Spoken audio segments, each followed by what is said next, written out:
Happening now, prison inmates across the state of Alabama on strike, protesting what they call deplorable conditions in all state prisons. WVTM 13's Chip Scarborough is live for us this evening in Birmingham. Chip, what's going on here? Brittany and Guy, the Alabama Department of Corrections confirming to us tonight that there is controlled movement and other security measures in place in state prisons as a result of those prisoners going on strike.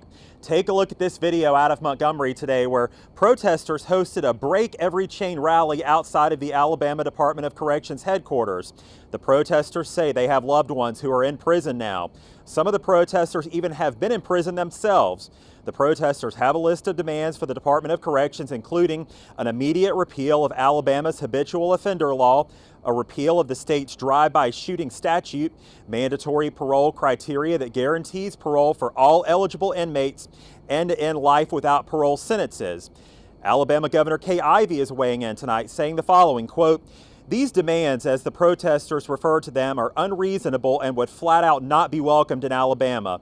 It is also important for these protesters to understand that a lot of their demands would require legislation, not unilateral action. Some of these demands suggest that criminals like murderers and serial child sex offenders can walk the streets, and I can tell you that will never happen in the state of Alabama, where we always prioritize the safety of our citizens." No one speaking about releasing murderers or rapists or those child molesters.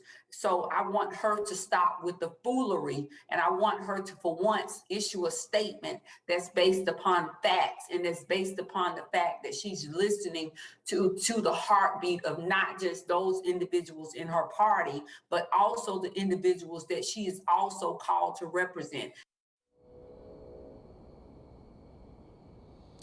And Representative Gavan wants to stress that we're talking about those individuals who have committed petty crimes.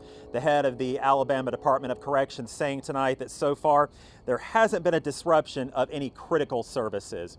Live in Birmingham tonight, Chip Scarborough, WVTM 13.